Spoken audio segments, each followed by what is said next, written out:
Turismo ang isa sa bumubuhay sa ating ekonomiya.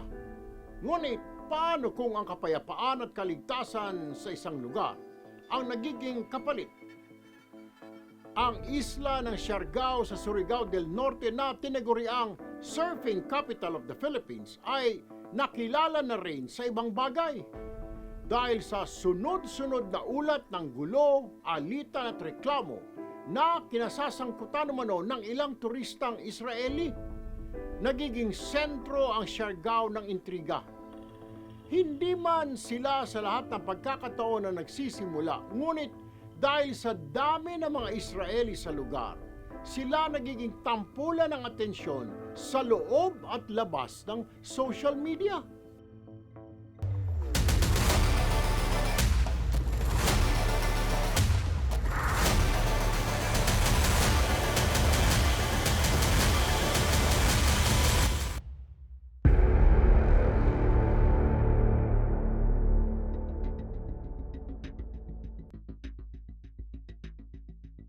Nang pumutok ang balita na mistulang nagkakairingan ng mga residente sa Siargao at mga turistang Israeli, agad tayong nagsagawa ng masusing investigasyon sa lugar.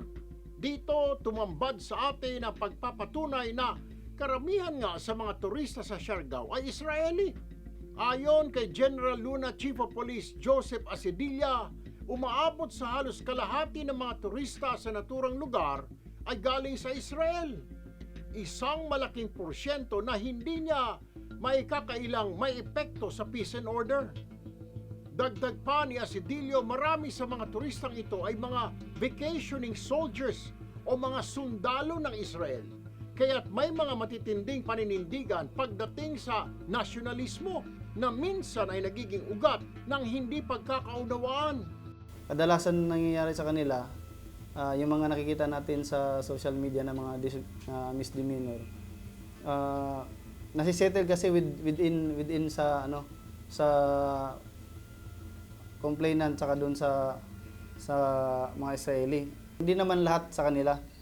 Lagi lang talaga silang napopost kaya na highlight. Nagsasagutan na, may mga sasabihin na pre-Palestine, which is ayaw naman nila yung narinig yung mga ganun ba. Aminado ang mga otoridad, marami pang mga unreported cases.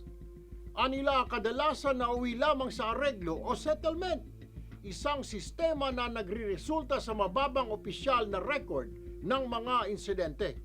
Kinumpirma rin ng mga residente sa Siargao na kadalasan sa mga naiulat na tensyon sa pagitan ng ibang foreign nationals at Israeli tourists ay bunga ng usaping international conflicts. Marami pa silang nakabangga na sila ng mga bata kasi nag-uusap sila sa road habang nagda-drive. Mga ganun yung mga behaviors talaga nila. And we've never seen that before sa other tourists, lalo na pag mga Europeans, they've always been respectful. Pero mga lahi yung mga nandito? Israelis. Israeli? Madalas po puro mga Israeli. Ano? Pero mapapait man. Okay naman po, pero may mga time na makulit, makakit sa lamesa. Pero pag sinasaway naman nakikinig niya.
communities.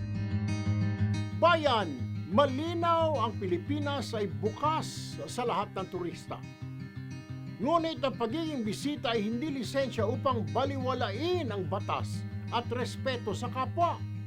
Kaya dapat malinaw ang aksyon, paigtingin ang police visibility at tiyakin ang tourism safety sa lahat ng tourist spots sa bansa at patatagin ang accountability ng mga pilit na sumusuway sa batas. Ito ang patuloy nating isinusulong sa Senado. Dahil kung walang mananagot, maulit at maulit ang ganitong mga insidente.